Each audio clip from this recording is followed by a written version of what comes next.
Welcome back. If you're just joining us, breaking news, you are rich. That's the headline. If you are a Bahamian, you are rich. And the other headline is you've had someone stealing from you since you've been alive. You've had somebody stealing your wealth, stealing your country's resources, and trying to steal your future. The good news is we are now on to the trick. And so our job is to make sure that we get it back to you. That's what tonight is about, educating you so you are aware of what's been happening. And then you can decide whether you want them to get the child Sanders cane or you want them to go to jail. Because this is nothing short of criminal, that our country has been doing this for years, and our people are still suffering, and we are not doing anything. See, in case you don't understand, here's my issue. Here's my issue. The Bahamas, God placed this here. God placed this archipelago of islands here, strategically right where it is in the world, because he knew that it would be a literal paradise. He also knew that he would equip in the Commonwealth of Bahamas everything this nation would need, that its people would be wealthy and not have to depend on anybody for anything. That's why he put fish in the ocean, natural resources in the earth, so that we can be able to have access to our own wealth and not depend on people to give us handouts. That's what the good Lord did for you. That's why I always tell people, if you are part of the Bahamas, you are designed by God to be blessed. He blessed you so much to give you a country like this that is so rich. The world knows the riches of the Bahamas. So if you're a Bahamian, your hat's off to you. You are the apple of God's eye. The problem is, we've not been living like that. The problem is, we've not operated in our God-given kingdom authority. Why? Because we thought only pirates were stealing from us. We thought only the British were stealing from us, and didn't recognize the people who were stealing from us were right among us. Because they recognized the wealth when they got into powers of governance. They recognized what this country had access to, and they said, shh, oh my goodness, oh my goodness, oh my goodness.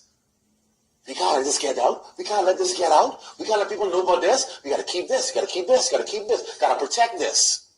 And so foreigners just come in and say, oh yeah, we wear what you have. We want to be able to manufacture what you have, and we'll make sure you're taken care of. And so they've made their companies multi-billion-dollar companies. It's on the stock exchange. You can see it. Made their companies rich off the Bahamas. Do you think they're just making their companies rich off the Bahamas, and somebody who's allowing them to do it has not been able to say, okay, we got you, we got you. Now I'm starting to wonder where all of this wealth coming from that you can't trace back to certain people over the years of power. Now you wonder why you look and you check people's bank accounts. You say, oh, okay, well, you can't see no foreign deal, no fixed deal here. But what's happening? Oh, the money perhaps are in offshore accounts, offshore banks. And they're getting funds, perhaps, to allow a practice that for years have raped the Bahamian people, while the people suffer, while people die because they can't afford health care, while people die because they have no food to eat, while people die because their electricity is getting turned off all the time, while people are dying because they cannot afford to live in this Bahamas, when all around us is wealth. Von Miller.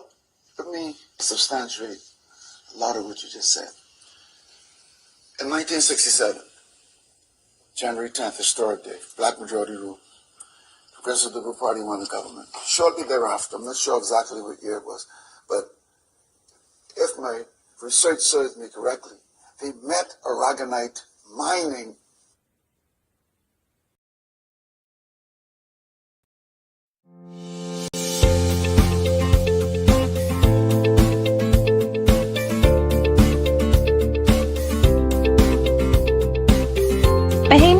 excavation.com. Welcome to the new Bahamas. This is a Bahamas where our people are being truthfully informed on everything that this territory has to offer. We are rising up and seeking truth. We have been exposed to the plethora of opportunities for wealth that this land can provide, and we are committed to the thorough investigation of such opportunities. We know that the Bahamas is the wealthiest nation on this earth, and it is time that Bahamians learn the power of this land gifted to us by God. In this video, we investigate the Bahamas' most valuable asset, sand. Most of us think of it as a complementary ingredient to the perfect beach day. Yet, those seemingly insignificant grains of sand surround our daily lives. Sand is the third most used resource in the world, third only to water and air. We use it even more than oil. We use it to make food, wine, toothpaste, glass, computer chips, breast implants, cosmetics, paper, paint, and plastics. The most prominent use of sand is construction. Every house, skyscraper, and glass window, every bridge, airport, and sidewalk in our modern society depends on sand. Cement is the lime and clay-based glue that sticks everything together. And concrete is the final result that you walk on, drive on, and live inside. Concrete is made of 10% cement, 15% water, and 75% sand. The concrete required to build a house takes on average about 200 tons of sand. A hospital uses about 3,000 tons, and a mile of highway requires 15,000 tons. So you can imagine the huge role that sand plays in our quality of life. Collectively, we consume around 50 billion tons of sand annually.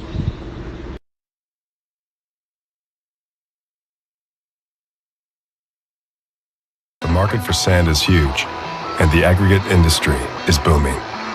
The Sandmen have not been affected by the economic downturn, and they are predicting steady growth of the demand. Business is doing very good. I think it is going to grow in the future, and the reason for it is people still traveling down the roads. They got to be replaced. Bridges have to be replaced. People still want to have nice houses, office buildings.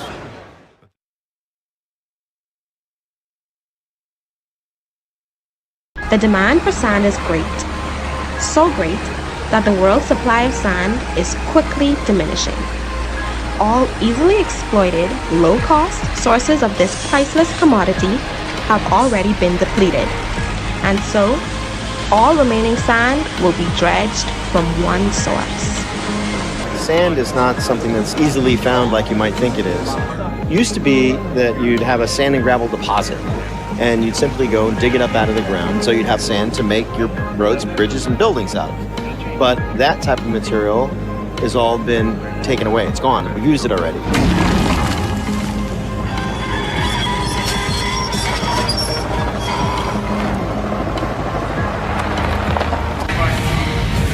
From now on, most of the sand required to satisfy our bloated appetite will be found beneath the ocean. And the workhorse of the industry is a dredger, a giant tanker equipped with a suction arm that can pump huge quantities of sand to the surface. And so if the new source of aragonite is going to be the ocean, what better place to mine it than the Bahamas? The government of the Bahamas has done studies, and they have determined that there is no economic opportunity for aragonite in the Bahamas. One of the reasons being that despite the fact that we have large amounts of aragonite in the Bahamas, that it is not renewable. But how could this be true? There's no place in the world that has more sand in their oceans than the Bahamas. And the Bahamas is known for the purest type of aragonite. However, the government have done their studies, and this is what they have to say. The Ministry of the Environment will be presenting a white paper to Cabinet on aragonite, following a study that the Minister of the Environment, the Honorable Ramal Ferreira, says is currently being conducted to determine its economic value and sustainability. He says the Bahamas is the only place found with aragonite deposits. And while it's used as a source of calcium carbonate, there are other sources, including marble, chalk, and limestone. The Environment Minister says, depending on where aragonite is found, it can take as much as 100 to 2,000 years for just one grain to form. Minister Ferreira says the ministry will put forth recommendations for the sustainable use of aragonite, particularly because it's not sustainable over a human lifetime. We have to be very careful about how we manage it, and we also have to be very careful about the policies that we put in place for the extraction and utilization of it. So we're not saying that it can't be utilized. We're saying that we have to make sure that the policies are in place such that, because there's very little wiggle room.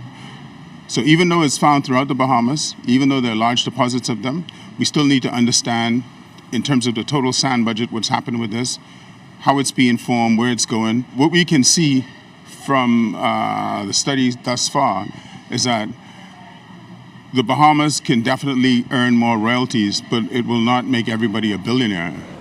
What is most interesting about this interview is that the minister is speaking as if aragonite is not already being mined in the Bahamas, as if we don't already have years of experience in this field.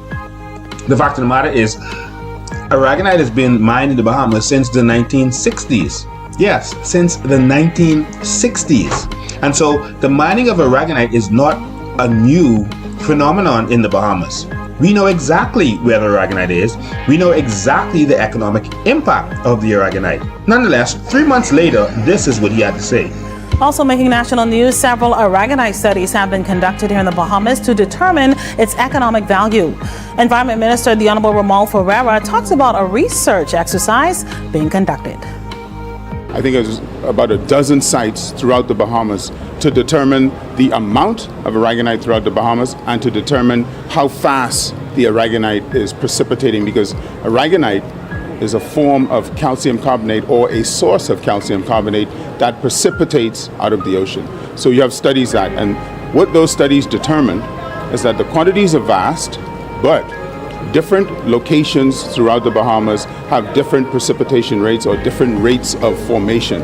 And those rates of formation vary between 150 years and 2,000 years.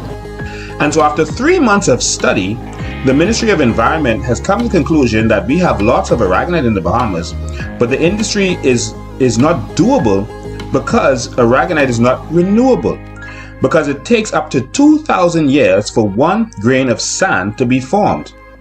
Yes, that's what he said, up to 2,000 years for 1 grain of sand to be formed. He further went into the media and equivocally stated that the aragonite industry in the Bahamas is only worth $2.5 million. Yes, you heard correctly. He said that the entire aragonite industry in the Bahamas is only worth $2.5 million. This leaves well-thinking Bahamians to have to wonder, is there something that the government is trying to hide? Is there someone that the government is trying to hide it for? Because if the industry is only worth $2.5 million, then why have people been mining aragonite since the 1960s and heavily commercially for the last 40 years? Why has that been if there's no money in it? Mining aragonite is an expensive endeavor, so why would someone spend the kinds of money they do to dredge if it's only worth $2.5 million? And that caused our investigative team to start digging. And so we started dredging for the truth. And boy, did we find the truth. And so we became very curious about what the Minister of Environment might have been hiding. And so the first thing we wanted to do was to follow the money. And the first thing we had to find out was, who was it that was digging aragonite in the Bahamas all this time? And where was our aragonite going? It's a good question. When aragonite leaves the Bahamas, where does it go and what happens with it?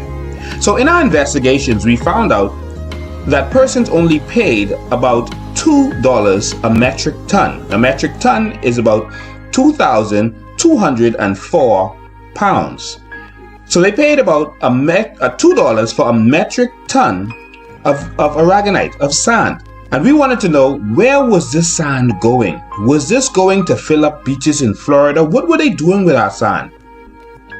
What we found will blow your mind.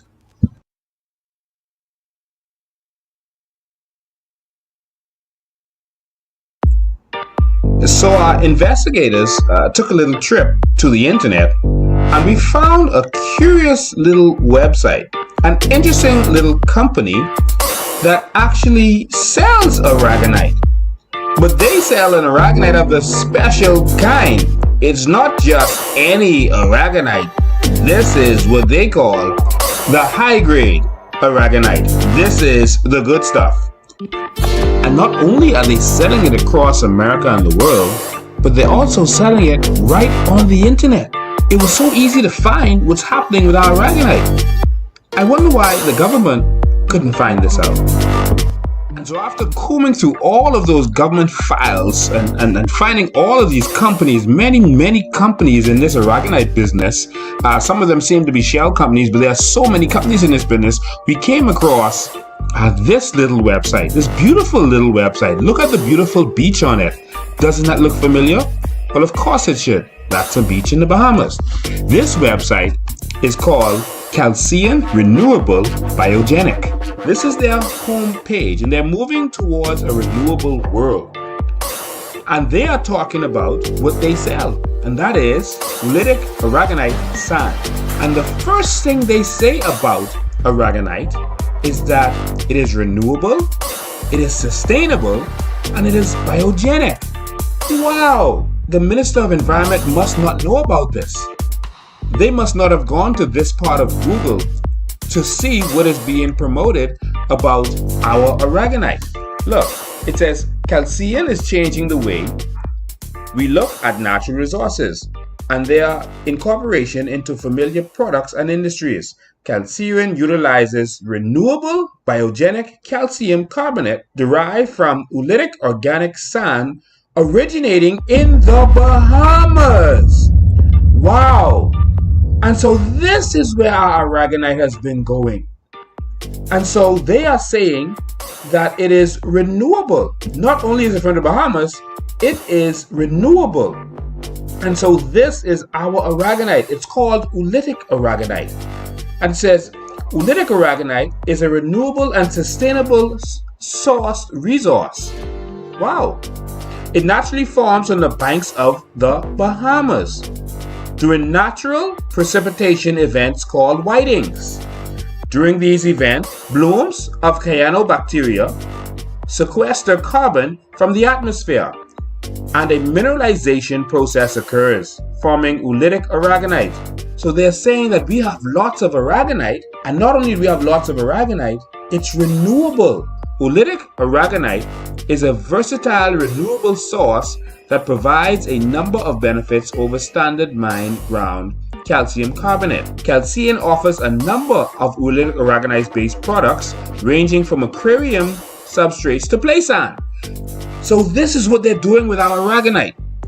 They're using it for many different things. So our Bahamas aragonite is used for aquariums, reptiles, poultry, play sand, agriculture, and plastics. So there's many uses that this company alone uses for our aragonite. This company is making major money from our aragonite. While our government is researching to see what we can do with the aragonite, a quick Google search would have shown them that our aragonite is already being used around the world. Right now, it's being used for raw materials. This is amazing. It says, Calcium, creator of Sandy Cal, aragonite sand, and Ocean Cal, these are two of the products, powder, is reinventing the way we think about natural resources. Don't we need to rethink the way we think about natural resources in the Bahamas? And their incorporation into familiar products and industries. From agriculture to plastic, Calcium utilizes renewable biogenetic calcium carbonate derived from oolitic organic sand originating in the Bahamas. And so I decided to keep scrolling this website, and as I scrolled this website, I found even more interesting stuff. Like over here, I went to the blog page,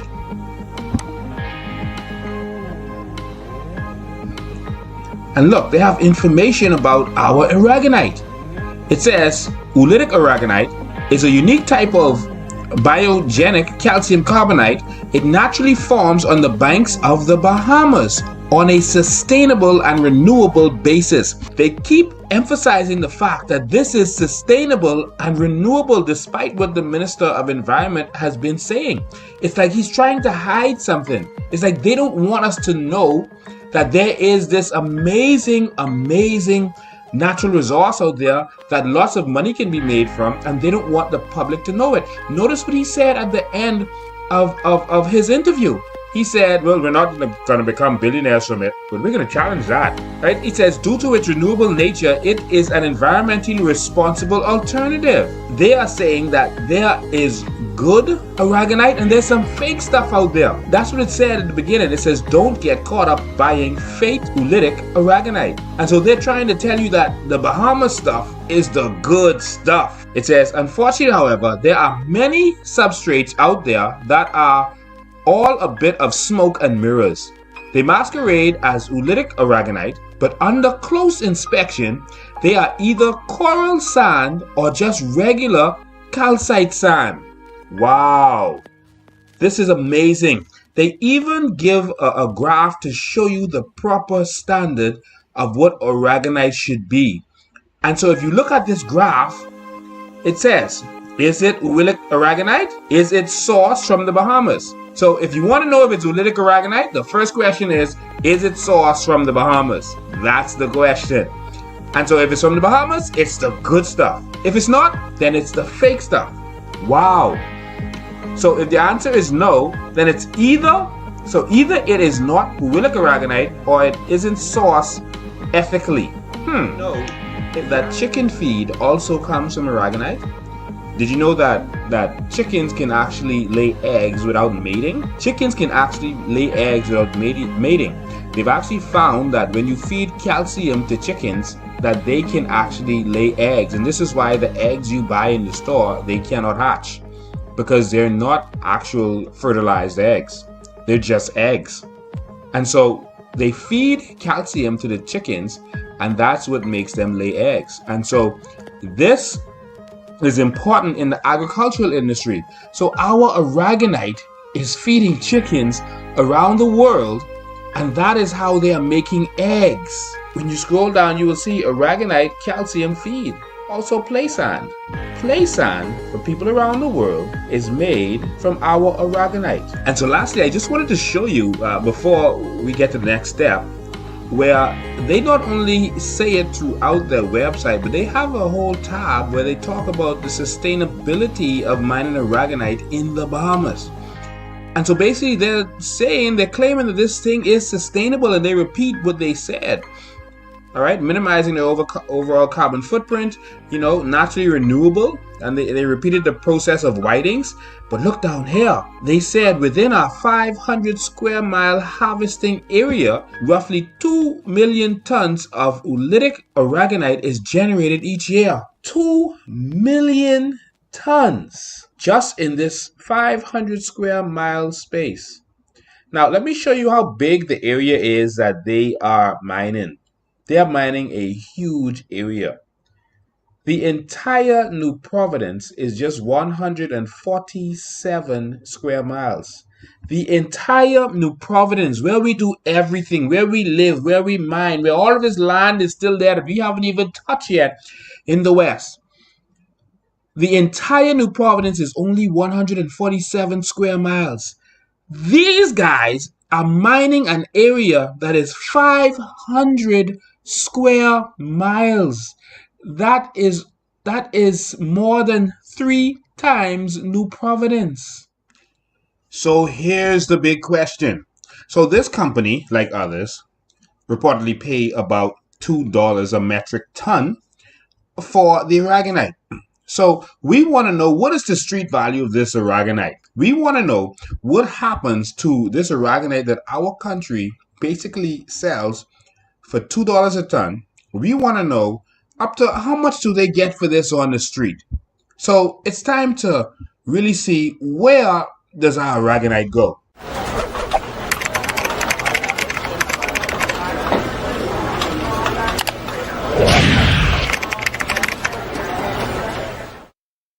And this is it. Look at it. Remember, this is the same packaging that they had on their website. This is their product. And so this is at petbarn.com, petbarn.com. And so this aragonite is what they use for fish aquariums around the world. This is a 9-kilogram bag. And so that is about 20 pounds, just under 20 pounds. So this is a 9-kilogram bag of aqua natural oolitic aragonite sand. Look at how much money they're getting for one 20-pound bag. $63 for one 20-pound bag. Let's do the math. And so if it's 9 kilograms, there's 1,000 kilograms in a metric ton. And so if you do the math, 1 metric ton that they paid $2 for is on the market for up to $7,000 they're making off of that $2 metric ton. Surely this is a multi-billion-dollar industry. Wow, this is mind-blowing. Of course, in other places, we found, like on Amazon.com, it sells for much cheaper. But this is the high end, and this is the end result. So we found this for much less, sometimes half of what we see here. So if it's half of the 7,000, then maybe it's about 3,000 that they can make from that metric ton. If it's a little less than that, maybe it's 2,000. There is no industry in the world that I can think of where that kind of profit can be made. This makes aragonite more valuable than gold, more valuable than diamonds. There's no other product in the world that you can pay $2 a metric ton for and sell for thousands of dollars. Whether it's 1, 2, 3, 4, 5, 6, or 7,000, there is no product where this is doable. And so this is a major industry. And this is why we say our aragonite is worth trillions. Okay, so let me put this in perspective for you. Right now, a barrel of crude oil is selling for about $41.68. Okay, and so there's about 42 gallons in a barrel. So that's roughly about $1.01 per gallon. So let's say $1 per gallon. And so that's the raw material. The street value to the gasoline pump is $2.19 per gallon. So they spend $1 on the crude oil, but the final product is $2.19. That's the street value.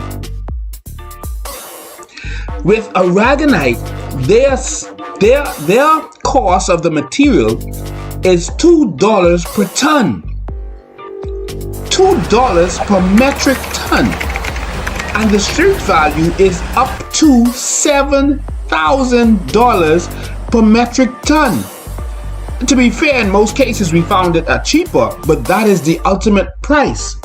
In some cases we found it at $35 for the bag, and in some cases we found it at $18 per bag, even cheaper.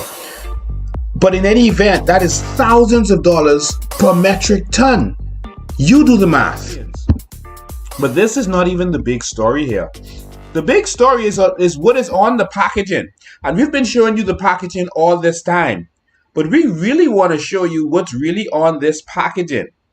And so we're going to zoom into this packaging and show you what you have not been seeing on this packaging. It's mind-blowing. Let's do a little close-up.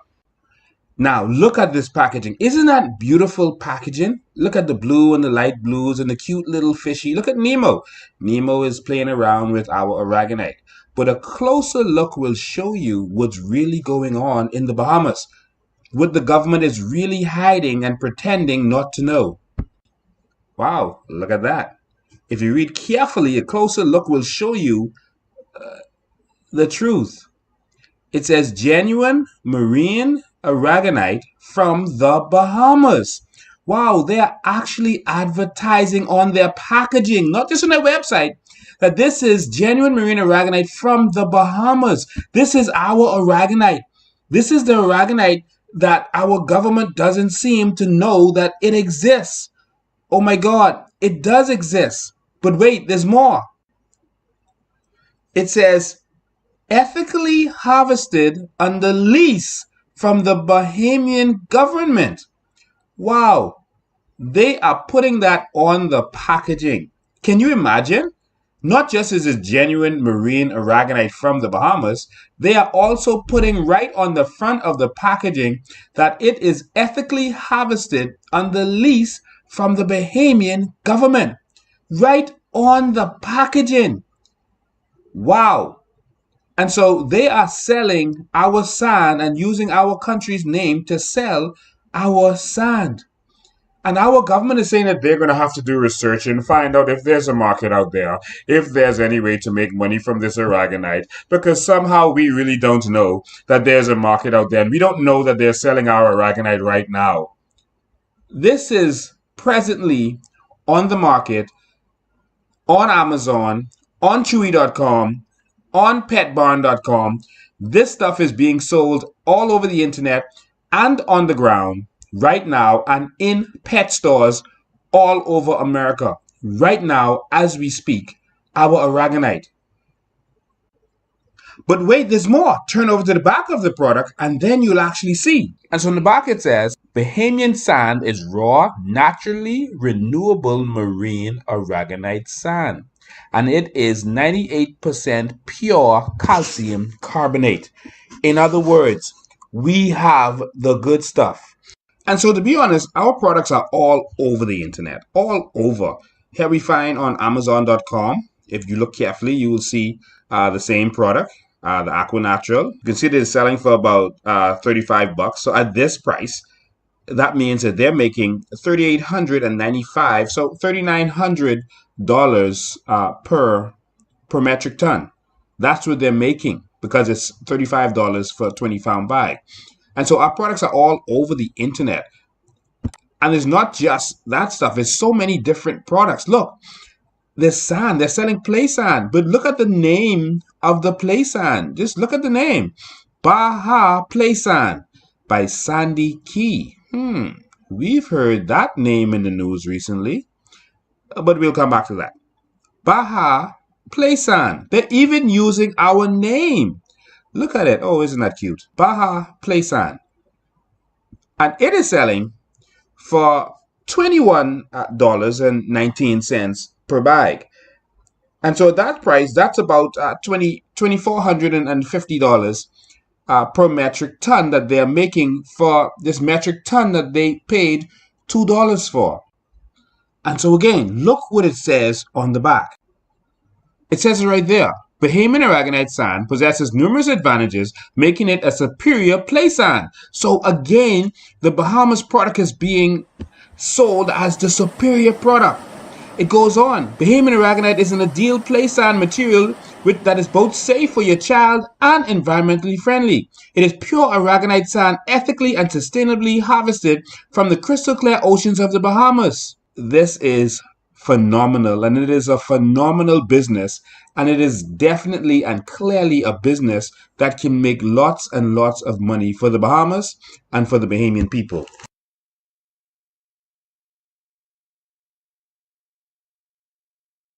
And so what we need to know is, so who are the persons making money from the selling of our aragonite? And why is the Minister of Environment pretending not to know that there is already a vibrant industry? Why are they making it seem like they have to go and research to see if there can be a vibrant industry? Why weren't they telling us this? Why weren't they telling us that our sand is being sold all over the world right now and being packaged? Not just used for things like building and concrete and that kind of stuff, but being sold in beautiful little packages right now. And so what we want to do is find out who is behind all of this. Who is behind Calcium? And we see some very interesting players in the game. And we see some other connected companies connected apparently to players in this game. And so our search took us all the way to the good old state of Alabama. And so that's where we found the owners of Calcium, this company that is advertised on the internet, that has a big warehouse down there in Alabama. And we found who is behind this company. We wanted to know who these Alabamians were, who were benefiting from our sand and selling it all over the world and apparently making a lot of money. And so as we searched, we came up with their address. We found where they're located, and they're registered as a foreign limited liability company. That's interesting. You can see that they were registered in Delaware. And we can see that this particular company formed in 2014. All right. And it's owned by none other than Anthony Myers. That name looks familiar. He's definitely someone that does business in the Bahamas. We know that name. Anthony Myers. He's been in the aragonite business for many, many years. In fact, he is also one of the principals at Bahama Hot Mix, a very well-known company connected to Brent Simonet. Wow, and his brother, Craig Simonet. And so these are Bahamians. And so Brent Simonet is in government, so he knows about aragonite. He knows what's going on. This mining has been going on for a long time. We have seen Brent Simonet has been in the aggregate business for quite some time. We saw what they did to the hills just south of the East Street roundabout. They tore down all of those hills, sold the aggregate, and then they built a shopping center. Anthony Myers is behind this company. Wow. So the truth is, we found many companies that are dealing with aragonite from the Bahamas. And so it's strange to us to see that the government seems to not know that aragonite is really already a big business in the Bahamas. It's strange to us to see that they feel that they have to go and investigate this to see if it is a viable business when it is already a business that has been going on for quite some time. Why are they acting like they don't know about this? Like the young people say, they think they slick. This is documentation of another company, and this is CACO3 Aragonite Products Inc.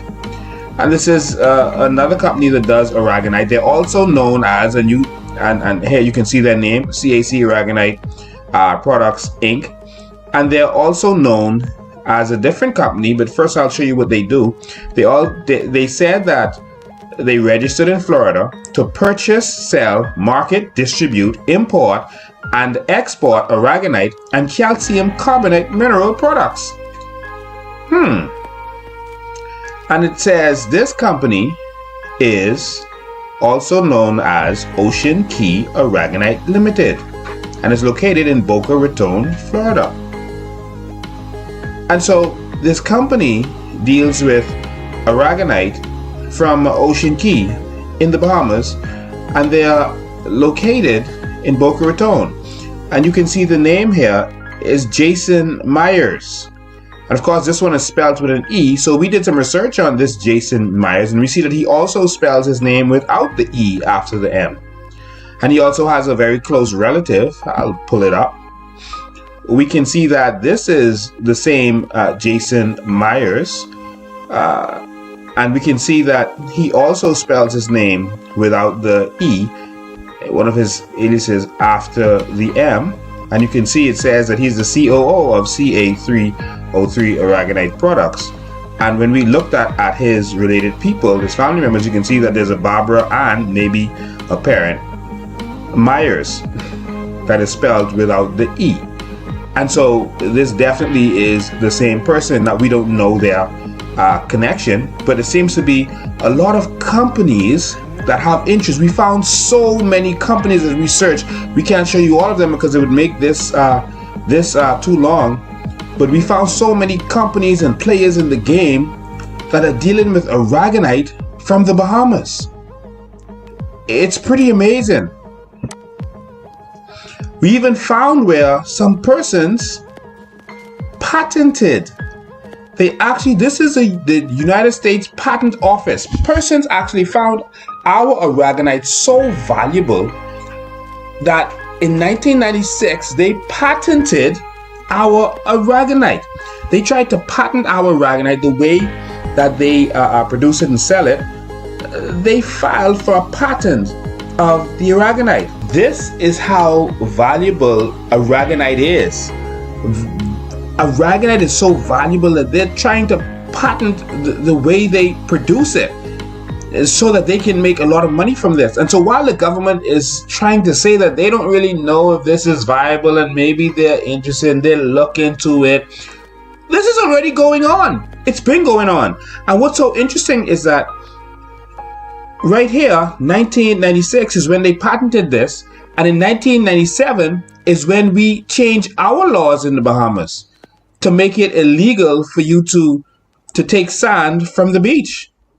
So ironically, they filed for a patent in 1996, and here you can see in 1997 we commenced an act for the conservation and protection of physical landscape of the Bahamas. Subject to the provisions of this act, no person shall, for a commercial purpose, dig up, remove, or carry away from any part of the beach or seashore in the Bahamas any sand, earth, or stones. And so this is where you are prohibited to remove sand from the beach. And of course, right after this act was put into play, we see that the dredging of sand and aragonite went into full drive. They went heavy into this. So it would seem like this act was not to protect the landscape of the Bahamas. I think it was to protect the business of those who are in that business. It was to make it so that they have to give you a permit in order to dredge sand. And that's what this act did. And so finally, our investigative team just wanted to take a look at our oceans to see exactly where our aragonite is and how much of it there is. And this is what they discovered. When you hear them talk about aragonite, we haven't touched the Great Bahama Bank. All of these is shallow where you could fill, where you could just suck up sand. Ocean Key, right here. Right? This is what we gave away. But when we give this away, remember what they said? Let's go back to the agreement for the Ocean Key agreement. This was built. And this is where Ocean Key we give MSC. Here's the problem when you give MSC. Look at this island and look at all the aragonite. Now, just for the area of this area, in 1970, you would see that the aragonite, before the value was determined, it was said that it was worth $15 billion here. So the question is, if this aragonite is no longer here, who moved the $15 billion worth of aragonite away from here? All this white area you see up here is aragonite also. Okay? So when they say you don't have any, all of this is aragonite. Anybody will tell you in the Little Bahama Bank, it's a shallow area, 10 feet, 20 feet, 30 feet, 40 feet. All this is aragonite that falls over the ledge right here. Those sandstorms that come from the Sahara Desert is one of the best things that ever happens in the Bahamas, because it drops the chemicals and nitrates and everything. No one can explain how aragonite appears in the Bahamas. Literally speaking, aragonite is in every seawater around the world. But for some reason, when it passes through the Bahamas, it falls out of the water. Just falls out. But it also falls out in these blue areas. The problem that in some areas of these blue areas, these are like a mile deep. So there's trillions of dollars of aragonite over millions of years that has been deposited in these deep areas. And so even if you go down here to Andres, look at this right here. This is the Great Bahama Bank. All that white is aragonite and calcium carbonate. Look at the whole United States. You see any whiting? Right? Look at the other countries in the Caribbean. Go around the world. Go around the world and look. Only the Bahamas that you have, look at the deposits. This is where we get shallow banks. The shallow banks is because so much aragonite has been deposited. This just literally be vacuumed up. So when you talk about aragonite flowing through Andres, or the point that they wanted right here, right? This is where you have the aragonite, but they wanted this right here. This is where, in Andres, this is the tongue of the ocean, a mile deep. You see these shelves right here? All of these shelves right here is where aragonite flows straight down and deposited on the shelves. So there's not an issue of aragonite. The issue about aragonite is what is called sustainable harvesting. And there you have it, Bahamas. Irrefutable evidence that the aragonite business in the Bahamas is possibly a multi-trillion-dollar business. Can it make every Bahamian a billionaire? Maybe. Can it make every Bahamian a millionaire? Definitely.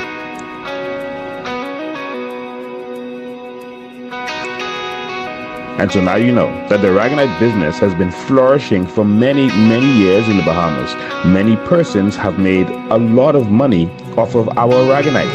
In fact, our aragonite is on the market right now, being sold, being packaged, and we have the good stuff. We have the kind of aragonite that everyone in the world wants and everyone in the world needs. We know that construction is not going anywhere. Our aragonite is the best aragonite for construction. We know that our sand is the best sand for construction. We know that our sand is the best sand for glass and every other thing that they make. It is time for a new Bahamas and a new type of Bahamians.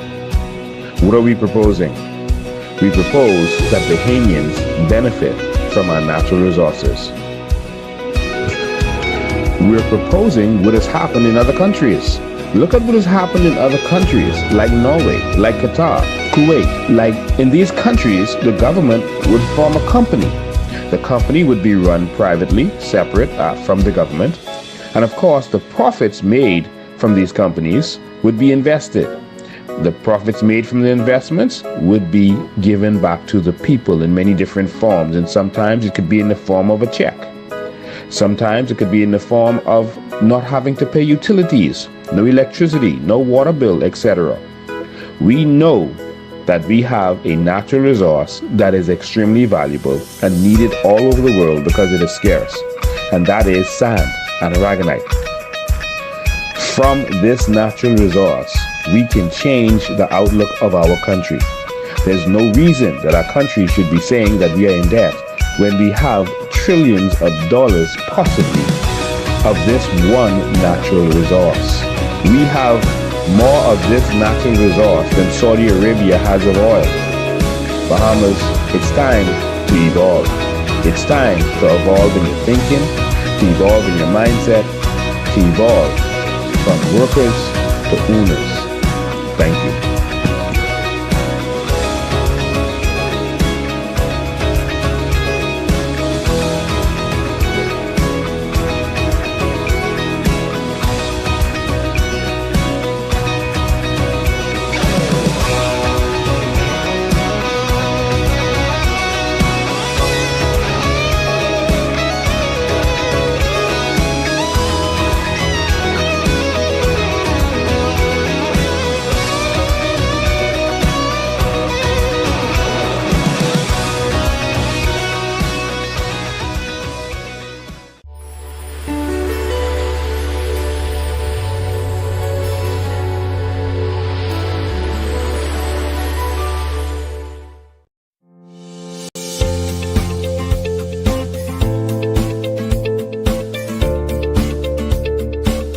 BahamianEvolution.com.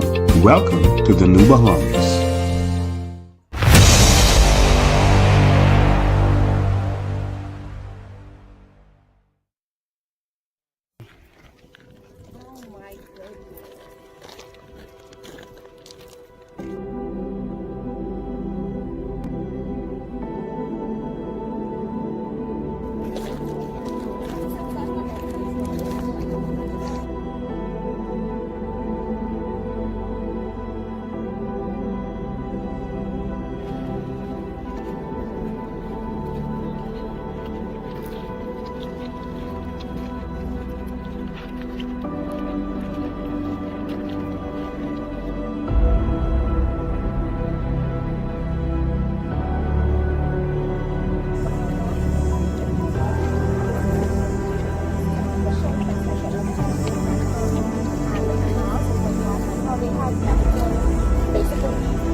The most valuable commodity on earth is not gold or silver, oil or diamonds.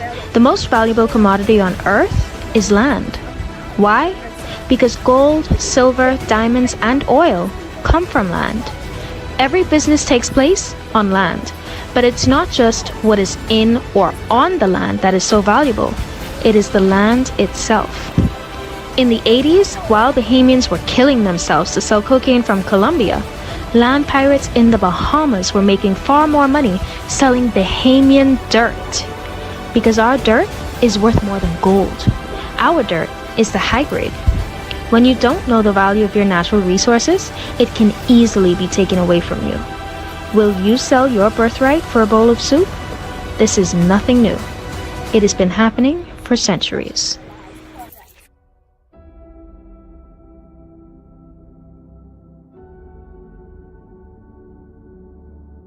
To the Indians, gold and silver was useless. So it's no surprise that foreigners came in and made them slaves to mine their own resources, then export it. Though he met the Arawaks upon his arrival, Christopher Columbus was credited with the discovery of the Bahamas. He was also credited for discovering America, though he had never set foot on American soil.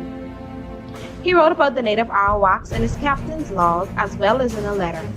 He wrote, "The Indians are so naive and so free with their possessions that no one who has not witnessed them would believe it. When you ask for something they never say no. On the contrary, they offer to share with anyone. They are built well, with good bodies and handsome features. They do not bear arms and do not know them. For I showed them a sword, they took it by the edge and cut themselves out of ignorance. They have no iron, their spears are made of cane." After speaking so well of the innocent, naive native Bahamians, he continued, "They would make fine servants. With 50 men, we could subjugate them all and make them do whatever we want." This was the advent of minority rule, which continues to this day. In part 1 of this series, you learn about sand pirates who have been raping our land of one of the most valuable commodities on earth since the 1960s. In this episode, you will learn about the land pirates who have been stealing our land. The UBP passed laws to empower themselves to steal land legally, but the reason they were stealing the land is the real secret. You thought they were stealing the land to develop subdivisions. The real reason behind the land theft will blow your mind. The Bahamian Evolution team has been investigating these pirates for months. Our team was able to get into a calcine meeting with Allison Myers, the daughter of Anthony Myers and sister of Jason Myers, who we told you about last week. At this meeting, Allison was caught red-handed selling our aragonite that was stolen legally from our oceans. Why do we say stealing legally? Because they used their politician business partners to make deals and pass laws to benefit them. So instead of giving them the aragonite for free, they let them pay a small token amount like $2 per metric ton, just so they can say that they got it ethically and legally. The problem is, corruption is not ethical. In this episode, we are going to show you never before seen documents that show the political connection and backdoor deals. And we will show how our government is constantly outsmarted by these pirates. Before we get started, we just want to inform you that last week's episode was removed from YouTube. Why was it removed from YouTube? Because Anthony Myers himself contacted YouTube and told them that we were exposing his private business. Now, this is a man who is known to have contracts with the Bahamian government, but he wants his actions to be private. He wants everything to be private. What do these people have to hide? Well, today, since they don't like what we exposed last time, we're going to expose even more today. We're about to show you how these people operate. And this is how politicians hide what they're doing. You see, you can go to the public registry at any time and get information on companies in the Bahamas. So what do? They form companies outside of the Bahamas, outside of your reach, and outside of your prying eyes. And so this is what they do. We're about to show you. So our investigative team flew all the way to the United Kingdom to get the files to show you exactly how it's done. So this is what they do. So for example here, this is a company, it's called BHM International Group UK Limited. And this is a company that's registered in the United Kingdom. And as we scroll, we're going to find some interesting stuff about this company. We're going to see who the persons are behind this company. And you're going to see that these persons are connected. And here is the connection that you can't see in the Bahamas. Now you're going to see it. So company director number 1, Mr. Anthony David Myers. That's a name that we all know that we've been hearing. He's a British resident and he is the president of this company. But look at company director 2. There you connect the dots. Mr. Andrew Brent Simonet. Yep, Mr. Andrew Brent Simonet. But of course, this is a different Brent Simonet than the one you know as the former Deputy Prime Minister of the Bahamas. This is his son. And so this is the younger Brent Simonet. But of course, this is what politicians do. They put things in their children's name, in family members' name. This is how they operate so that they can stay under covers.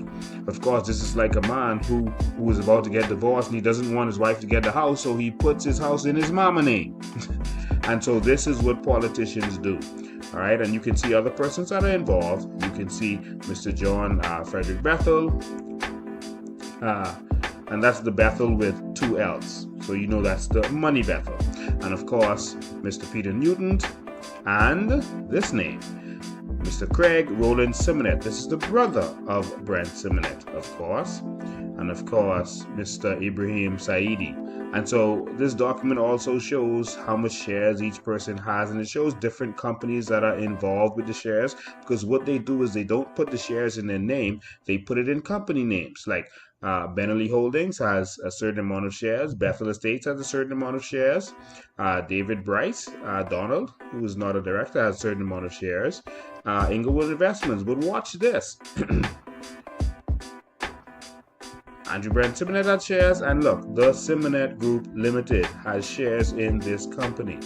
All right, and so this is how they operate. This is how they're able to get advantage. Of course, we haven't found any exact corruption that these persons have done, but we're just saying that politicians are connected to big business people, and big business people are connected to politicians, and in a lot of cases, that's how they get what they want. That's how they sometimes get these sweetheart deals that no one else can get. Now, on to greater things. So our team, as we said, was able to access a Chaldean meeting. It was a presentation where they were trying to sell our aragonite. Hi everyone, this is Allison Myers and my colleague Harold McCurk, and we're from Chaldean Minerals and Materials.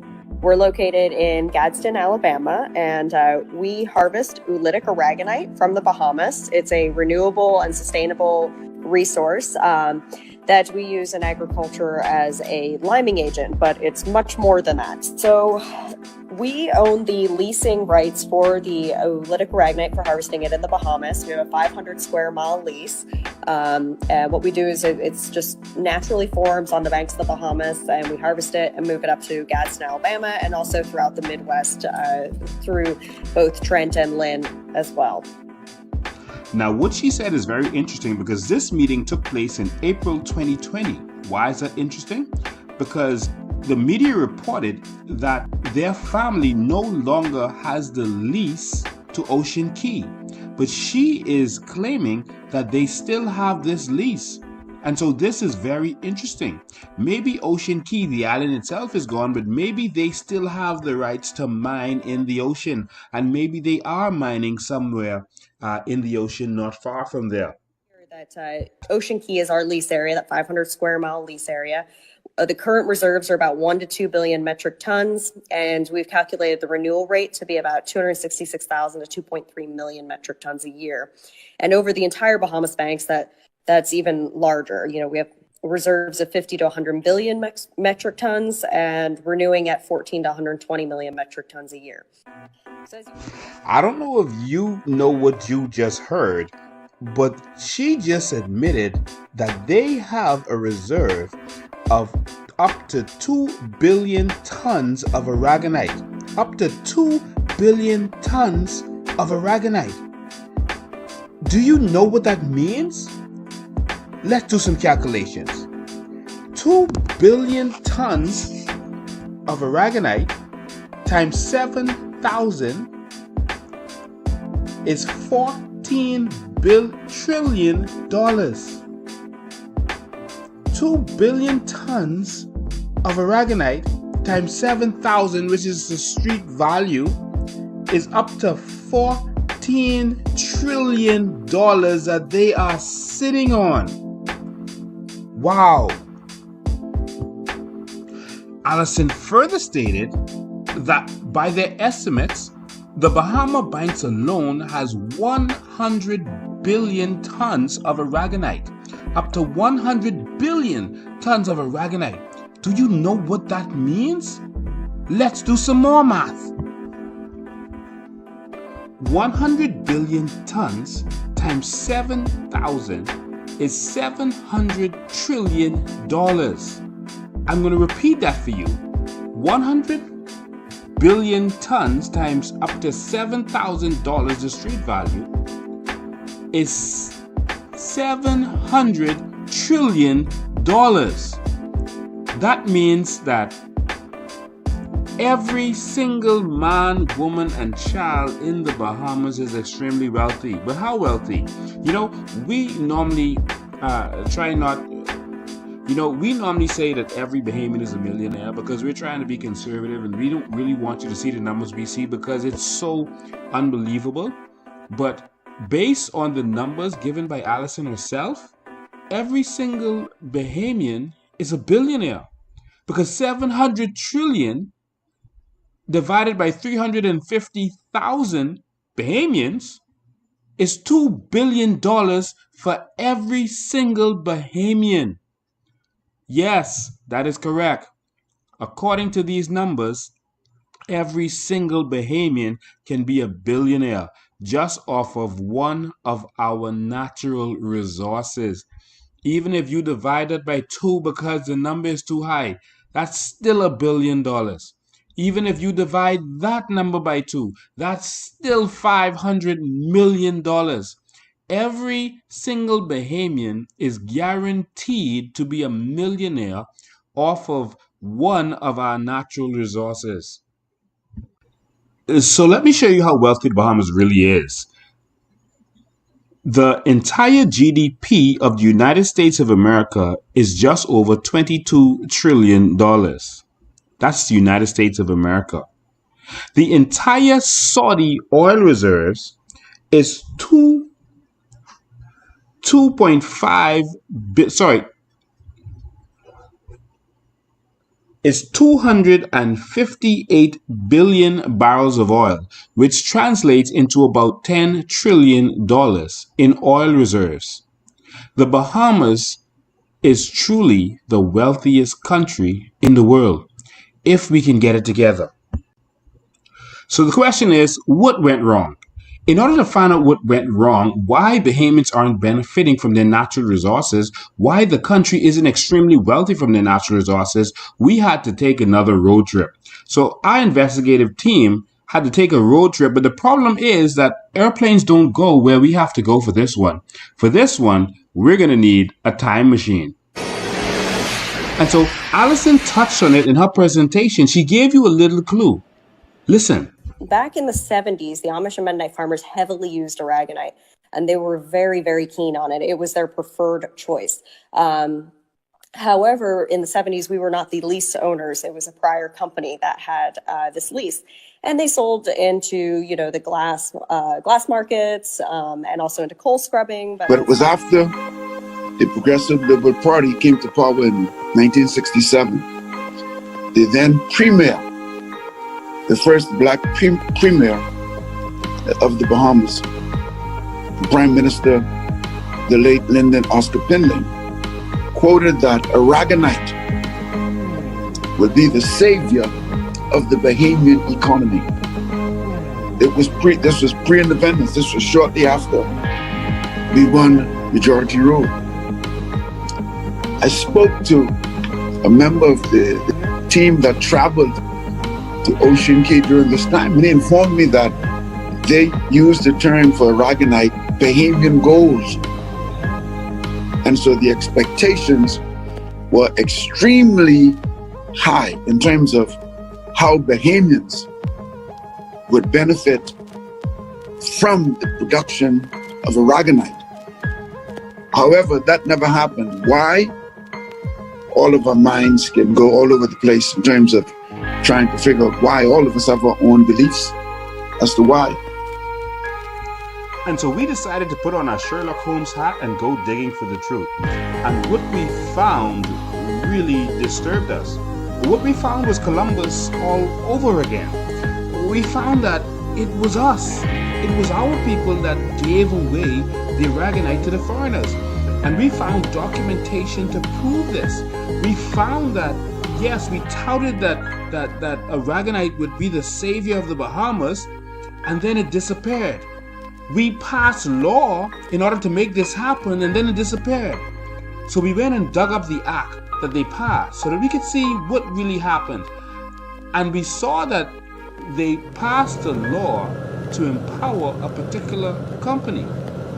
Well, we found all of the documents involved, including the leases and agreements that were signed by those companies, the original documents with the original signatures. And what we found is going to shock you. It's going to show you how sophisticated investors come in, make deals with our governments, and then outsmart us. And so we went deep into the archives to pull out this document. Actually, it's just an act that was passed. And so in 1969, the Pindling administration passed a law that was assented in 1971. And so the purpose of this law was to encourage the aragonite industry. But what was discouraging about it was that it was for one company. They went to Parliament, our Parliament, and passed an act to empower one company. And that company is called Ocean Industries Incorporated. And look, you can see the name of that company right there on the document. It says Ocean Industries Incorporated, Aragonite Mining Encouragement. What about our encouragement? And so this says, it's an act to encourage the mining by Ocean Industries Incorporated of calcareous deposits known as aragonite. And so this is for this company. What about us? What about us? And so this was supposed to be the savior of the Bahamas. And I'm going to speed through this quickly because I just want to show you a couple of things in this document. Then we're going to actually go to the actual document they signed. Look, they got exclusivity. Not only did they only give to this company, but they got exclusivity. And look here, all the rights and privileges hereby granted by the lessor to the tenant, as set forth above, are exclusive to the tenant, and shall not be granted by the lessor to any other person. This is something else. It's like we pass laws to help others and not ourselves. And it says, though, and this is where the money for the Bahamas started to come in, and that's because they were supposed to pay royalties, and there was a fixed amount, there was a fixed base fee for royalties that they were supposed to pay, and it's these figures here. But these aren't big figures, so how could we tout this as the savior of the Bahamas? It was because there was supposed to be other royalties paid, which was a percentage of what was made. It was supposed to be a percentage of the profits that were made. So there was supposed to be royalties that were payable, and they were supposed to give an account of all the profits made, and they were supposed to keep accurate records of all the profit made and of their mining, and this was supposed to be the savior of the Bahamas, y'all. But something happened. It didn't really work. And so we needed to dig deeper to see what went wrong.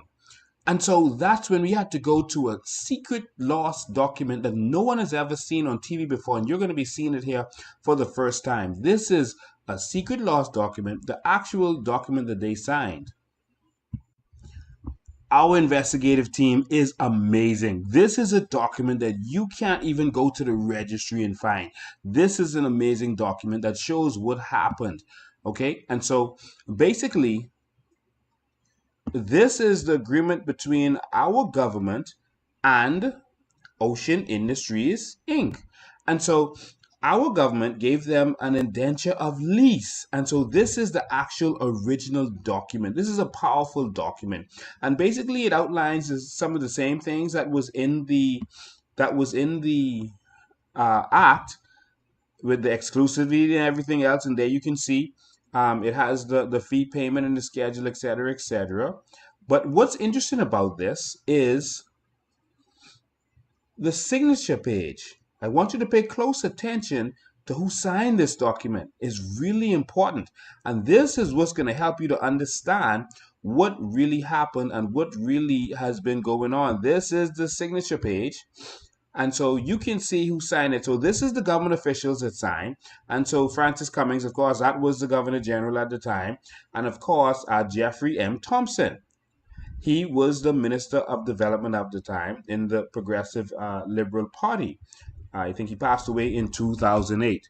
But look who signed for this other company. Now pay close attention, because this document with these signatures have not been found for years and years and years. It's almost like they were trying to hide this. They didn't want you to see this. So people have seen the regular document, but not the one with signatures, and we're showing it to you for the first time. And so it was signed by Hans Vidar, and that's how you pronounce it. It's spelled V-I-D-E, but it's Hans Vidar. It's how you pronounce it. And so he is the president of this company. Look at his signature, Hans Vidar. All right. And the secretary also signed it, and that's Richard L. Knight. And so they're the ones who signed this document. And so very interesting.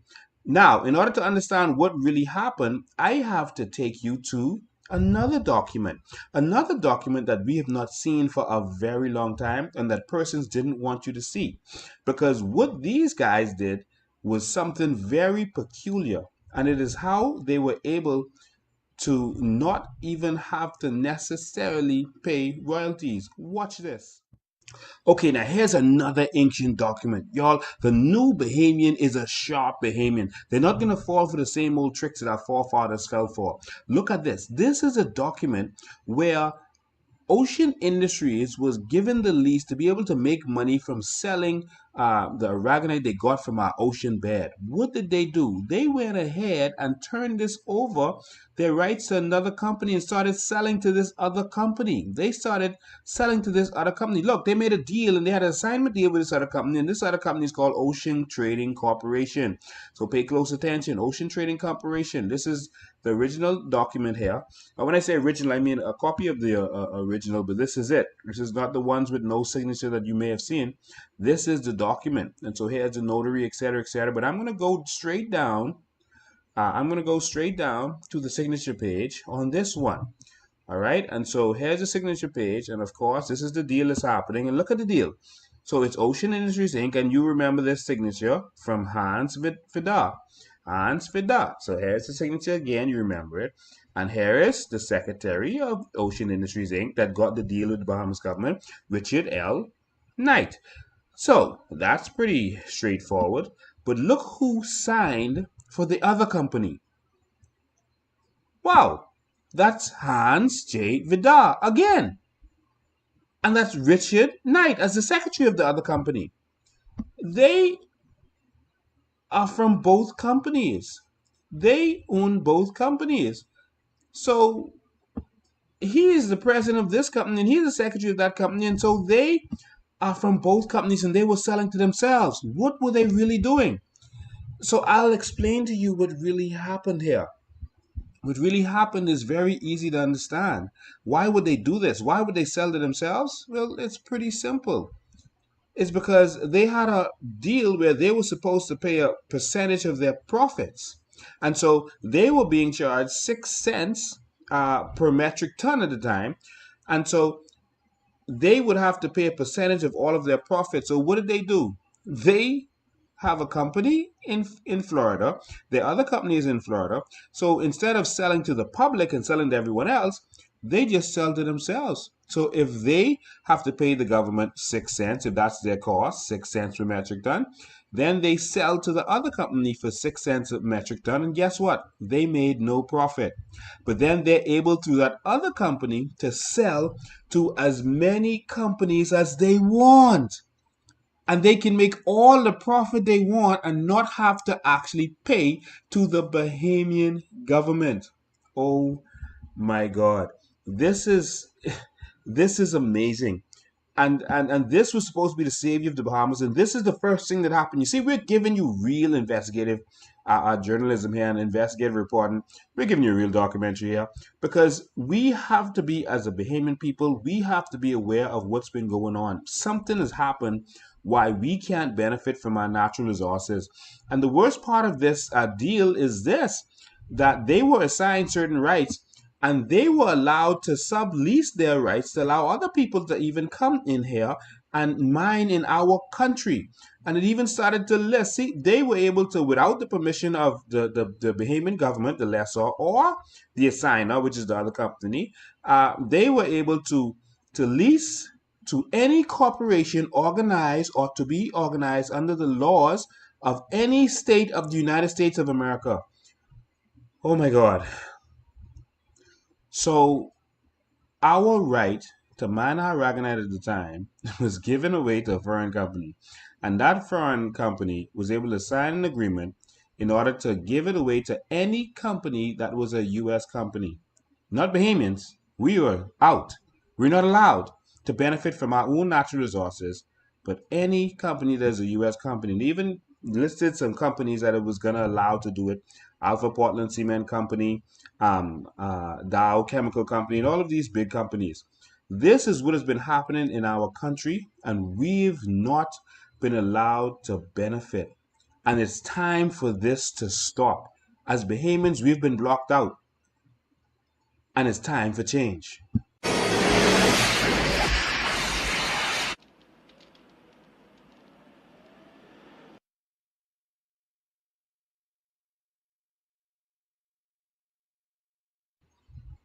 And so here we are back to the future. But it's still, we couldn't still understand for the life of us why the government was charging, 6 cents at a time and now $2 a metric ton at a time. It doesn't make sense because of how valuable aragonite is. Maybe they don't understand the real value of aragonite. What was going on here? So we had to dig up some more documents.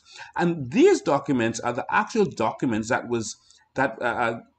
these are the actual documents that actually permitted Ocean Key to be mined recently in 2010, and it allowed them to be mined for $2 a ton. And so for people who don't understand and didn't believe it or didn't believe that the government would do something like this is the actual documentation. You can see it there for yourself. Now, what's interesting is another page and document in all of this. This is very interesting, and this is going to change the way you see in this whole thing. And so this document made it all make sense. This document is clear as day. It instructed them that the export of aragonite was only for the purpose of restoring beaches. That's it. They were to take the aragonite from the bottom of our oceans, and the purpose of it was to take it to another place and restore beaches with it. But you see, all of these companies from way back then, you heard Allison say in the 70s, they were selling to this industry and that industry, and then that's before they were in there. Now they're doing it and they're selling all these products and everyone in between was selling all these different products. So maybe the government thought that this whole thing was just to get sand from the bottom of the ocean that we know as aragonite and restore other beaches. But the companies were taking them and doing other things with them. Maybe that is the case. And if that is the case, then maybe these companies are liable. This deserves a commission of inquiry because this was supposed to be the savior of the Bahamas. This was supposed to be a really big deal. and it fell flat. And so what the first company did was they got us into the aragonite industry, and then they got us out of the aragonite industry right away. And now it seems like the government doesn't really know what's going on, because they're coming out and saying that there's no money in this industry. And maybe that's because they think there's no money in this industry. So maybe poor little Romy may feel that we can't be billionaires from this because they don't know the value of it. Or maybe they know the value and they're pretending not to know. Who knows? What I know we need is our Freedom of Information Act, because with all of this going on, I'm sure that someone in government, some smart person should have been able to see all this, and they should have been able to stop whatever is going on. If that's what's going on, we need a serious change in this country right away. And so now that you get a better understanding of how these pirates work, from political associations, from political friendships and cronyism, to finding ways to not have to pay royalties, to finding ways to just pure abuse our natural resources, now it's time to talk about what we're here for. And that is our major natural resource, and that is land. Why is our land so important? It's not because of what's in the land, but the land itself. Our Bahama land is limestone, and limestone is one of the most important resources around the world. They use it to make so many things that this documentary would be too long to really cover all of them. But everything you can think about, from everything in construction to paint and toothpaste, they use for limestone for. And so you're going to see that there have been land grabs all over this country while you were sleeping, and you're going to now find out why.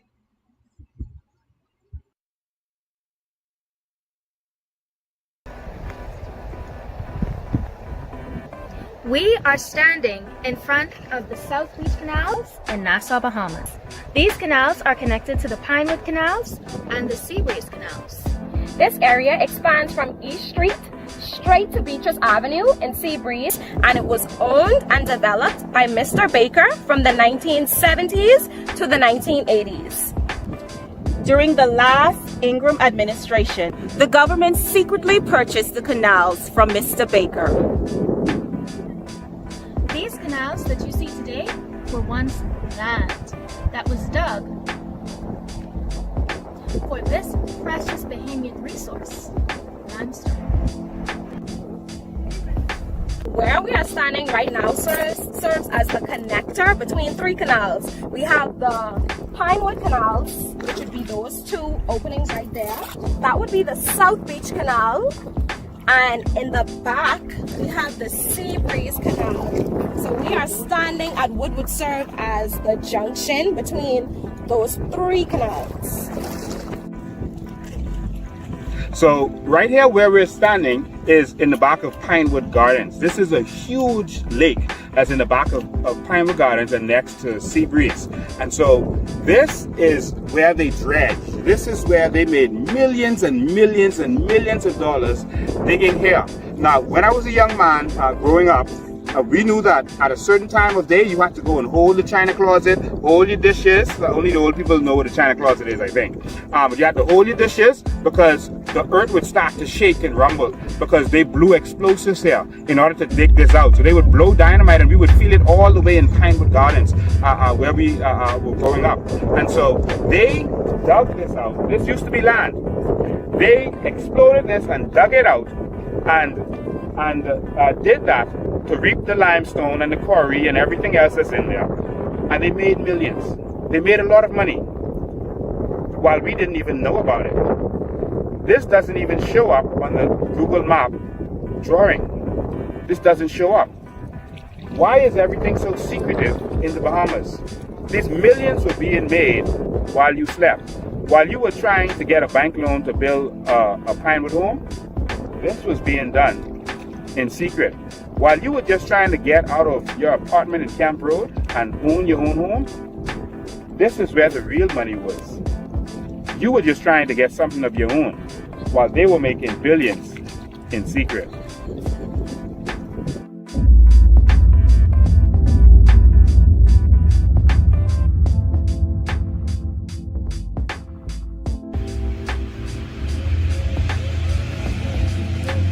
So I'm standing here in Pinewood Gardens in front of a home, and it's very peculiar that Pinewood Garden is known for being a swamp. That's what people think that Pinewood Gardens is. But little do they know that Pinewood Gardens was actually never a swamp. It was actually highland. It was hilly properties in the back of Pinewood Gardens. And that's why it was so attractive for some developers who wanted to come in and develop Pinewood Gardens. Hey, Mr. Taylor, how long were you living in the Pinewood Gardens area? I moved into Pinewood in 1979. When I moved into this area, it was like 95% bush, no paved road, no telephone. Pinewood used to have a lot of hills, property hills that is, or hill property, however you want to call it. And the developers, they came in and they just cut down all the hills, all. That's something I to this day I still don't understand.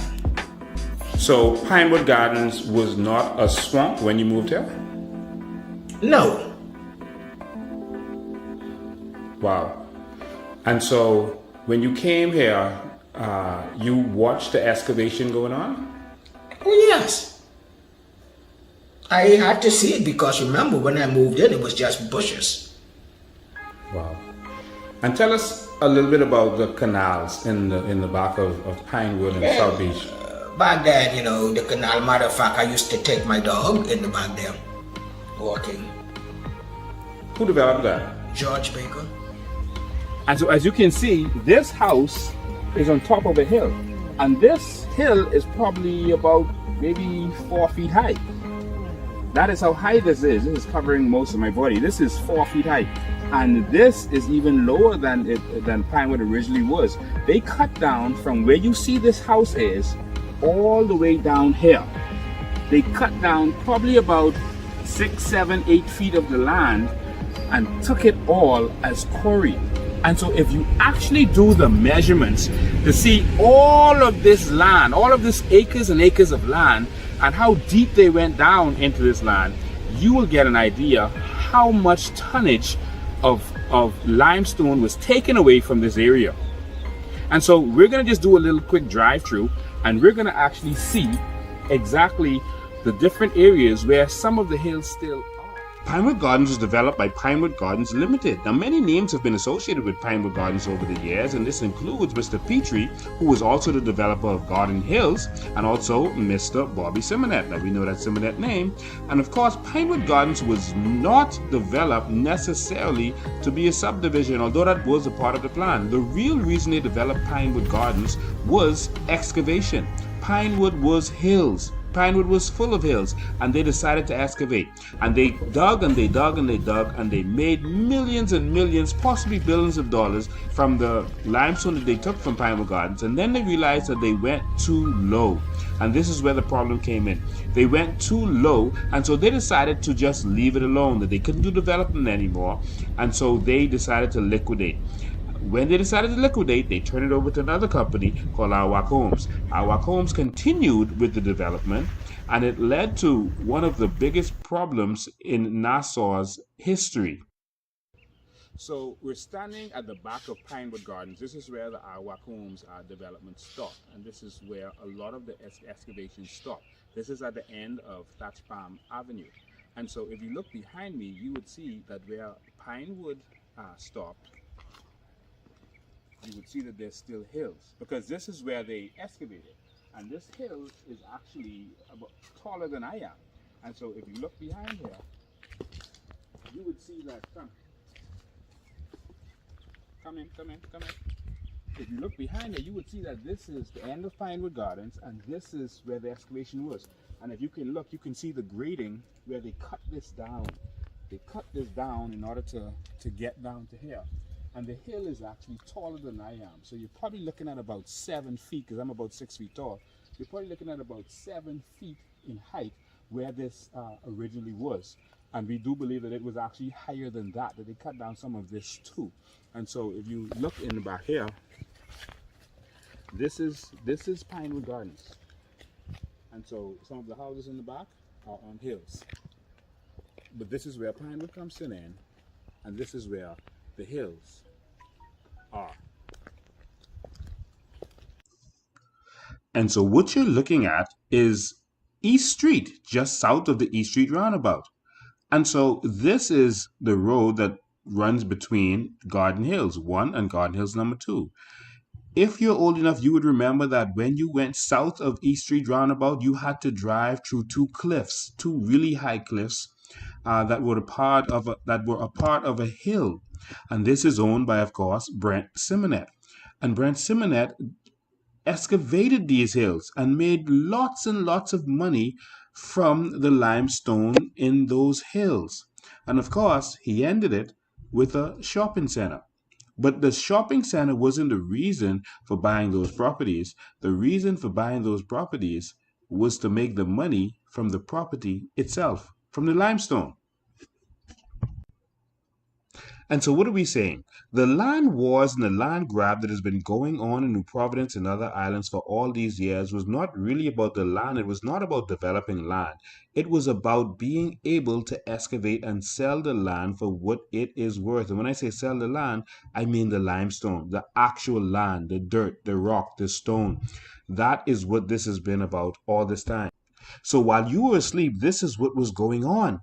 In fact, a lot of people don't remember, but Nassau was considered to end at Wolf Road. Wolf Road used to be considered the South. And that is why Quaco Street Police Station is actually called Southern Station, because that was considered to be the southerlymost part of the island. And anything beyond that to the south was just considered wilderness. But what was really happening in this wilderness was neighborhoods, areas that we now know as neighborhoods like Pinewood Gardens, etc., were being excavated, and they were taking the material that they were getting and they were selling it for loads of money. Canals were being dug and they were selling it for loads of money. Let me give you an idea of how valuable your property is. Your property is valued more in limestone than it is in the sellable value. Watch this. Okay, so let me quickly show you how valuable your piece of property is. Most of you live in areas like Pinewood Gardens, like Garden Hills. You live in a property that is 100 feet by 50 feet. And let's say you could dig a depth like they did when they were developing Pinewood or even Garden Hills, and you could dig at least 10 feet. We know that they dug more than that, but that's what we're going to use for the purposes of this exercise.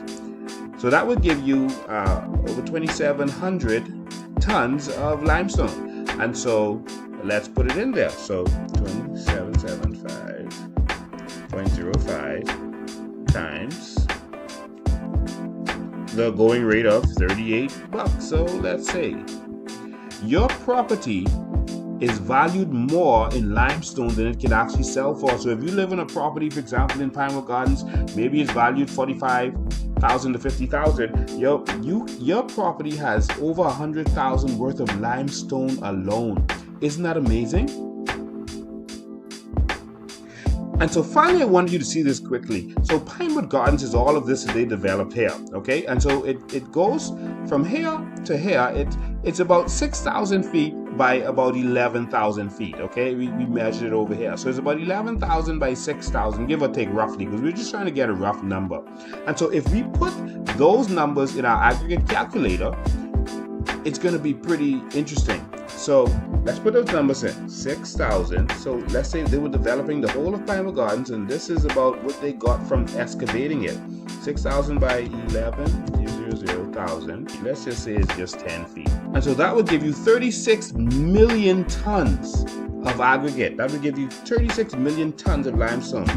Let's put that in our calculator and see exactly what that means. That will give you 36 million times the going rate.